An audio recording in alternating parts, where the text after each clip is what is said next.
Visita el doc de la casa, Daniel Nogueira, es médico de familia y jefe médico de la Junta de Montevideo. Fue una de las caras de Telenoche durante 8 años. Condujo Doctor en Casa y hoy es nuestro doctor de cabecera en Buen Día. Para honrar a todos los médicos que trabajaron arduamente y siguen trabajando en este año, lo recibimos, me falta el balcón nada más, pero con este gran aplauso. Vamos arriba, doctores y doctoras. Hola, ¿cómo les va? ¿Cómo les va? ¿Trajo la vacuna? Sí. A mí me dijeron que eras el primero. ¿Sí? Fede, él es el primero. Yo ojalá sea el primero. No tengo drama, dame doble dosis. Doble dosis. Pero qué bien, Gracias ¿no? por venir, Dani. Vinimos preparados. Póngase cómodo, ¿no? Está por acá. Pero es la Sputnik. ¿Eh? ¿Es la Sputnik? Sí, No, Todavía no. ¿Viste que Todavía dijiste no. la Sputnik? El Apolo 13. Sí, ¿Viste que dije la Sputnik? sí, Hizo un todo el gesto. mundo dice, la pone y pone cara rara. Sí, hay que ver eso. Bueno, vamos a O sea, ver fue un como poquito la eso. primera que salió y ahora es la que tiene más dudas, ¿no? Bueno. ¿Qué tema las vacunas? La Todo verdad, quisimos, además, traer al doc.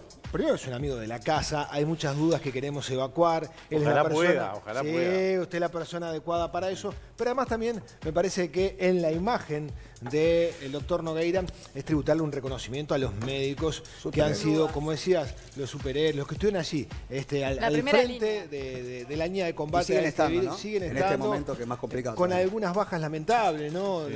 Lamentablemente hay doctores que tienen el virus. Algunos Y ahora fallecieron. hay cuatro en CTI. Exactamente. una compañía de generación. Sí. Sí, Se está recuperando por suerte, pero Ay, está sí. CTI. bueno, también conozco un caso de un cirujano que operó a mi hermano y está en el CTI también con COVID. El deseo es que se recuperen. Pero bueno, a los médicos que aplaudíamos en las ventanas y todo, queremos tributar un reconocimiento en el nombre de el doctor Muchas Nogueira. gracias por la invitación y un honor poder cerrar el año con ustedes, la verdad que sí. Qué alegría. gran doctor. Me imagino que fue un año lleno de consultas. No solamente lo que te hacía la gente a vos, sino también vos consultándote. ¿Qué pasa con esto? Pues fue todo Sí. ensayo y error, ensayo Sí, y error. de muchos cuestionamientos, de muchas dudas. Esto obviamente ha sido de alguna manera un aprendizaje a lo largo del camino y también de alguna manera en el rol médico, que obviamente difiere de lo que hacemos cada uno, el experimentar todo lo que ha sido la consulta a distancia, ¿no? Que no ha sido fácil y que ahora ha vuelto a instrumentarse a través de llamadas telefónicas. O sea, hoy en día no vemos pacientes en policlínica de manera ¿Cómo se presencial. hace? ¿Cómo se Y hace? es complicado, pero ¿sabes qué es más agotador? Más allá de que obviamente un paciente que tú no lo puedes evaluar, es complicado. Te pasa que te dicen, tengo esto, aquello, lo otro, y bueno, si yo no lo puedo examinar y no puedo pesquisar de manera directa la situación clínica, se vuelve complicado, ¿no? Entonces ahí uno tiene que un poco ver en base a los antecedentes y a lo que se plantea por dónde rumbear y bueno, siempre exhortar a la consulta presencial, aunque más no sea a través de un médico de radio o en el peor de los casos en una emergencia para resolver el problema como corresponde, ¿no? No se pueda, en ese sentido, no detectar a tiempo otro tipo de enfermedad, porque a veces pasa, ¿no? Estamos hablando de, por ejemplo, el coronavirus arranca con un dolor de cabeza, Claro. con mocos, algo que puede ser normal para nosotros, Sí. una gripe, O- algo. o no sentir Y- nada. O no sentir nada, y vos me... me podés decir por teléfono, bueno, tranquila, tomate, Sí. si no estuviera el COVID, ¿no? Claro. Ya tomate esto y nada más. Ya ha Pero mirá pasado, lo que genera ya ha esto. pasado, pero bueno, es la realidad. El tema que cuando tenés que disminuir la circulación de las personas, sobre todo en los centros asistenciales, no queda otra, ¿no? Sí, sí, sí. No queda ¿Sentiste ese agradecimiento de la gente este año y esa valoración hacia la profesión?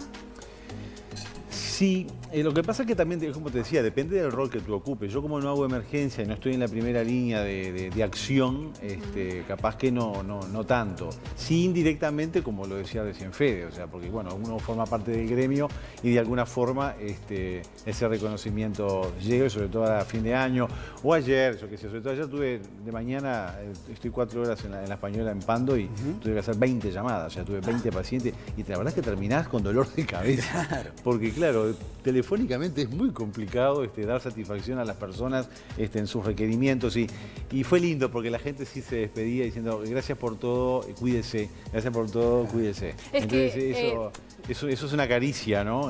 Al alma y a la profesión. Es que cuando sin lugar a pasan dudas. estas cosas creo que uno realmente, si uno no se enferma, capaz que no se da cuenta tanto del rol tan importante que tiene un médico, ¿no? Y lo que hace la medicina. Y obviamente ahora esta no presencialidad lleva pocos días en lo que ha sido esta última fase en lo que fue las decisiones, pero recordemos que a principio de año se extendió mucho más y fue complicado, porque aparte, no solamente por lo que son las consultas médicas en el manejo de las patologías crónicas que requieren de alguna forma seguir con la atención, sino nos pasa en quienes trabajamos en el primer nivel de atención en las consultas de policlínica, nos pasa que la gente muchas veces va por ese control, pero también va porque necesita conversar, plantear. Es un psicólogo, Y eso faltó. Eso faltó y realmente yo lo percibí intensamente, ¿no? Esa avidez, incluso ahora ya más y la gente como que necesita hablar y vos obviamente tenés 20 personas para ver en 4 horas y llamarlas. Totalmente. Y que te atiende o que no está o que tenés que volver a llamar más tarde porque el teléfono estaba apagado. Entonces, igual no es mal que por bien no venga, ¿no? Y si queremos mirar la mitad del vaso lleno, esto nos hizo cuidarnos de otras cosas también, ¿no? O sea, hubo bastante menos enfermedades respiratorias, infecciones respiratorias. Me acuerdo que en plena pandemia tuve que ir por una lesión en el dedo a la emergencia, entré y salí. Cuando tal vez antes hubiese estado horas esperada la placa, esto que lo otro. Pero bueno, lo que queremos saber es ¿qué va a pasar con no es esta? No es esta. No es esta. Esta es para el Lagorio. Claro. Sí. El Gregorio creo que es el primero que se va a vacunar. El tema de la vacuna, hay países, Chile ya está vacunando, Argentina ya recibió la vacuna, con una segunda cepa, ¿no? También. Chile con una segunda cepa. Un caso de la cepa británica. Pero acá, ¿estamos atrasados? ¿Está bien ser cautos? ¿Qué vacuna convendrá elegir? ¿Se pueden traer distintos tipos de vacunas? ¿Cómo es la historia? Hoy tuvimos de mañana un buen día a Medina, al doctor Medina, y él decía algo muy interesante. O sea, nosotros, mientras hay otros países que están transitando la segunda ola y hasta tercera ola, nosotros recién llegamos con 9 meses después de haber empezado en esta región la pandemia, transitando lo que sería la primera ola, ¿no? Eso creo que nos dio un respiro importante, a diferencia de lo que pasó con otros países. Y a veces el llegar último no nos posiciona en el peor lugar a mi criterio, porque uno de alguna manera con esto de la vacuna ya va pispeando y viendo qué es lo que está pasando con las vacunas que ya están en circulación en otros países que ya empezaron con las inmunizaciones. O sea, no tenemos tanta prisa, capaz que tenemos más ansiedad que urgencia. Yo pienso que sí, porque claro, cuando uno mira alrededor, o mira Argentina, mira Chile, mira lo que ha pasado en Brasil, entonces uno dice, bueno, ¿y nosotros qué es lo que pasa? Yo creo que no es fácil decidir por una vacuna porque entran en juego muchas cosas. Obviamente todas las que están ahora en circulación ya pasaron esa fase 2 de seguridad, lo cual da garantías, pero el tema de la polémica fase 3 que tiene que ver con la puesta en escena de esa vacuna en un número importante de personas, es lo que se transitó ahora hace muy poco. En algunas vacunas ya las publicaciones de los primeros resultados de esa fase 3 se han publicado en prestigiosas revistas, y cuando me dice, como decía acá el compañero, cuando hablan de la rusa como que pongo caras, en realidad, bueno, justamente lo hablábamos con Medina hoy. Hubo mucho misterio en torno a la vacuna rusa, no se divulgó mucha información, aunque la seguridad es clara, eso sí es muy claro, pero en lo que tiene que ver con resultados de fase 3 como que todavía no se han visto en las grandes revistas internacionales científicas como para tener esa garantía y esa seguridad, por lo menos en lo que a mí, mi humilde opinión se refiere. Claro, forma parte del tipo de vacuna junto con la de AstraZeneca que son de vector viral, y eso de alguna manera, aparte es más económica, y el hecho de que sea vector viral implica que en lo que tiene que ver con su mantenimiento, en la refrigeración y demás, es más fácil que lo que ocurre con las otras vacunas que son ARN mensajero como la de Pfizer, BioNTech y la de Moderna, ¿no? Que requieren de otra logística más allá también de ser más caras. Y yo me pongo en el lugar de Uruguay, o sea, pensar en una vacuna como Pfizer, BioNTech o Moderna, que requieren para su mantenimiento... Están esas dos, ¿no? En vista. Sí, 70 grados bajo cero o 20 grados bajo cero. Sí, con un flete que implique eso. Con el traslado, y después acá, que digo, bueno, para que la vacuna también tenga el margen de error empieza a ser grande. Claro, pero no, que tenga una accesibilidad general como es la que se pretende a a mediano o largo plazo, ¿no? No vamos a vacunar a todo el mundo apenas llegue. Bueno, tenemos capacidad de ese almacenaje y ese mantenimiento. Hay muchas cosas logísticas que evaluar. Pero más allá de eso, también, me quedé ¿no? pensando, porque la verdad no había escuchado estas diferencias entre las características de un tipo de vacuna y de otra. Claro. Desde el punto de vista de la eficiencia o del combate al virus, ¿qué estrategia? No, pero andan tanto las ARN mensajero como la rusa, ¿cuál es la andan todas en diferencia entre una y 94-95%. ¿Cuál es la diferencia entre una La y otra? diferencia es qué es lo que utiliza la vacuna. Primero creo que el gran concepto que hay que tener es que la vacuna no causa enfermedad, ¿no? Porque es lo que la gente dice, no, me van a vacunar, me meten el bicho adentro, me voy a enfermar. O sea, las vacunas no causan enfermedad. Las vacunas no causan enfermedad. Acá, digo, las vacunas, la función que cumplen de alguna manera es alertar, avivar, hacer reaccionar a nuestro sistema defensivo, a nuestro sistema inmunitario, ¿no? Activarlo. Como pasa con cualquier otra enfermedad. Los dos tipos que se están manejando son las que se llaman ARN mensajero y la de vector viral. ¿Qué quiere decir esto para que sea entendible y no sea chino antiguo? ARN mensajero, ¿qué es? El ARN es una molécula que está dentro de las células, en este caso del virus, que lo que hace es transmitir desde el núcleo, que es la parte central, al resto de la célula, la información para que produzca, en este caso, una proteína, una glucoproteína, que se llama la spike, la proteína S, que es, digamos, es el arma de ataque del virus. Esa proteína es lo que determina que se pueda anclar a la célula, en este caso del árbol respiratorio, invadirla y utilizar su maquinaria para replicarse o reproducirse. Es lo que estábamos viendo ahí. Exactamente. ¿No? Entonces, estas vacunas, ¿qué es lo que tienen? Utilizan, vamos a imaginarnos una esfera lipídica, porque eso facilita la penetración, en el cual se pone parte, es como si agarráramos, no sé, el libro de Borneo. O sea, acá el tema es rescatar la producción de buenos panqueques, que estoy seguro que los hace excelentes. Entonces ahora lo que hacemos es sacar la receta de cómo se elabora ese panqueque, la metemos adentro de esa esfera y eso forma parte de la vacuna, de forma tal que cuando entra a nuestro organismo se detecta que eso es algo extraño, pero que tampoco nos va a producir enfermedad, porque no es que metamos el virus enteros con toda la proteína. Entonces va a hacer reaccionar a nuestro sistema inmune. Las vacunas de vector viral implica que se usa directamente parte del virus, pero obviamente que esas partes por sí solas no pueden generar enfermedad, y se utiliza, en vez de esa esfera lipídica, como la que transmite la recetita dentro de cómo producir la proteína, mete la parte de la proteína directamente adentro de un virus que se llaman adenovirus, que son los que habitualmente causan el resfriado. Entonces eso es lo que se inocula. Ese virus ya no nos va a causar resfriado porque fue sacada su función para eso, su mensaje para que cause resfriado. Simplemente es un vector, es lo que permite transportar y también va a generar la reacción inmunitaria. Lo que pasa es que las vacunas que utilizan vectores virales, que son las que mayormente circulan, son las que requieren, por ejemplo, menor temperatura de almacenaje. O sea, entonces ahí la diferencia es con las de ARN mensajero, que son vacunas, o sea, el ARN mensajero, esa recetita, es muy lábil, fácilmente se destruye. Entonces, por eso, para su conservación, requiere de temperaturas muy bajas. ¿Qué pasa? Los panqueques de Borneo curan el COVID. ¿Viste? Vaya bueno, Me qué encantó bueno la estaría. explicación igual. Totalmente. Muy claro. Acá el concepto de que Muy lo que claro. se transmite es la recetita, ¿verdad? Espectacular. Esto sigue siendo incierto, ¿no? En todo sentido. Incierto en el sentido porque todos los días hay algo nuevo. ¿Qué pasa si se siguen sumando cepas? Porque la verdad, veníamos con una vacuna pensada en esto y después dicen, no, ahora hay una segunda cepa que en realidad es más contagiosa pero no es tan mortal. O sea, ¿qué pasa si eso se empieza a avanzar de otra manera? ¿La vacuna tiene el mismo efecto, las que están ahora Sí, planteadas? o sea, tendrían que existir mutaciones muy importantes como para que se generara una variación tal que la vacuna no surtiera efecto.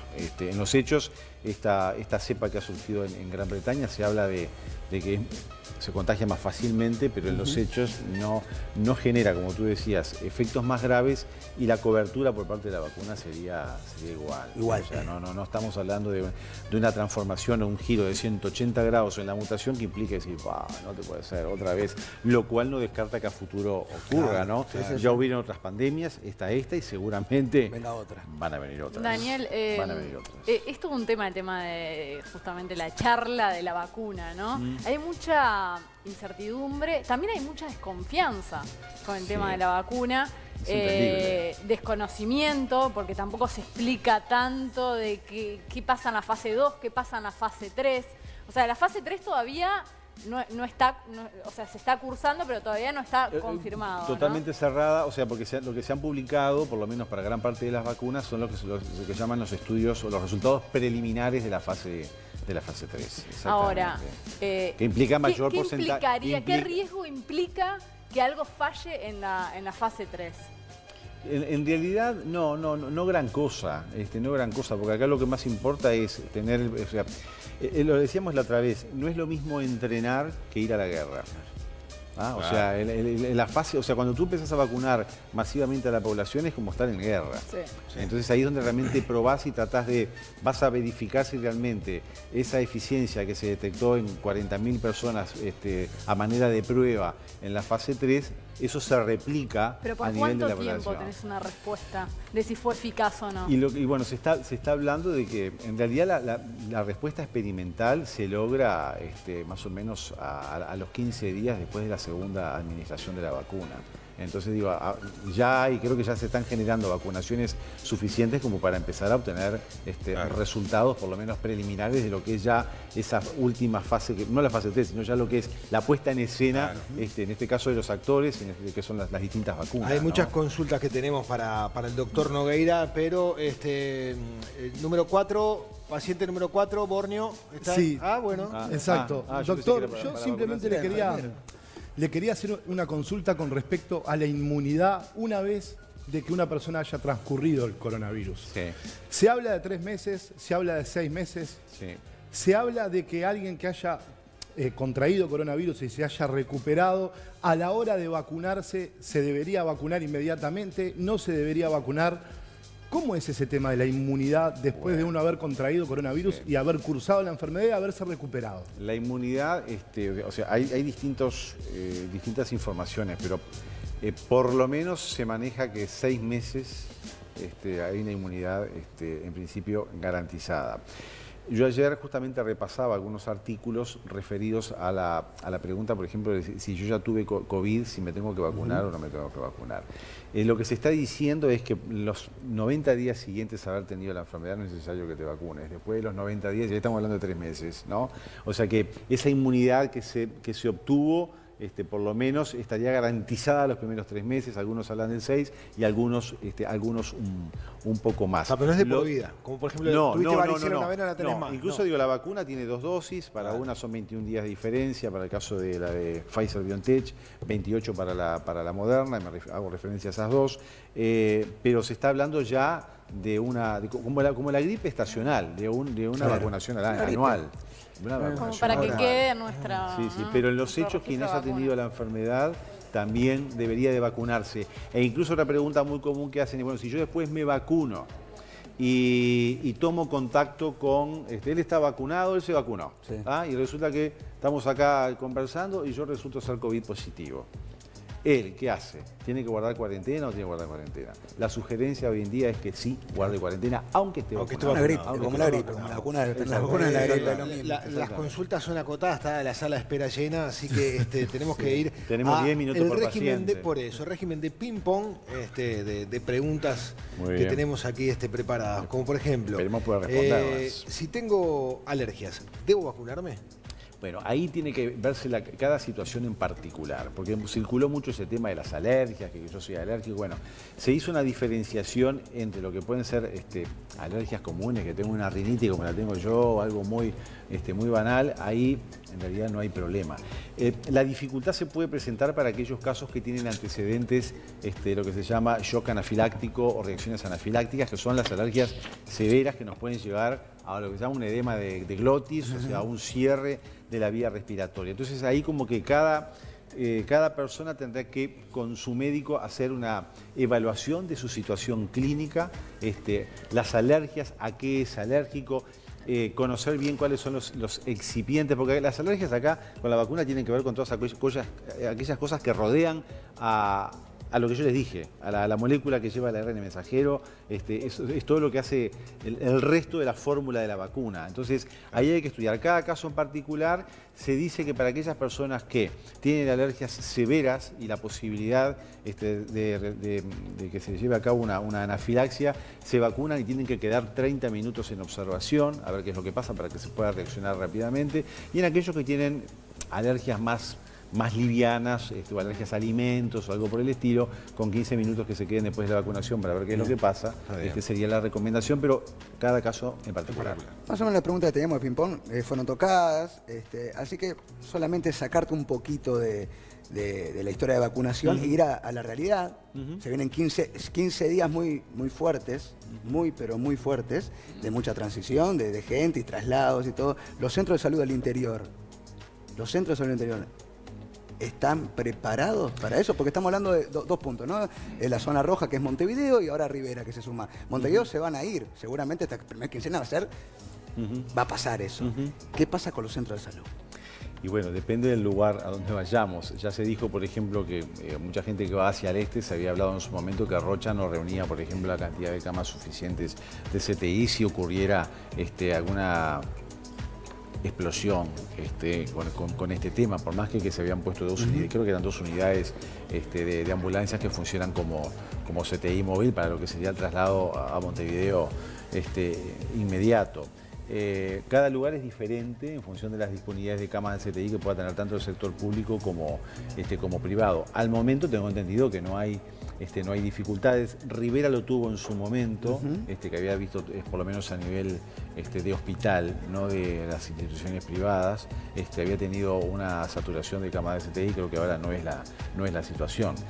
Lo que sí ha quedado claro que aquellas personas en las cuales se le detecte en cualquier punto del interior del país, sobre todo en la zona este, un positivo COVID, a tu casita, a Montevideo. O sea, no queda ahí, salvo que la situación fuera tan importante, de una gravedad tal que requiera por lo menos quedarse en una cama de CTI o si no trasladarlo en una ambulancia especializada hacia Montevideo. Está interesante. Quedaron algunas preguntas igual pendientes, vamos a ir hablando. Sí, las hacen en Shenga. Sí, totalmente. No, hay algo que es interesante. Hace un par de meses tuve la chance de estar en un evento, moderar un evento que estaba Salinas, el ministro, y es el primer ministro en la historia del Uruguay en pandemia.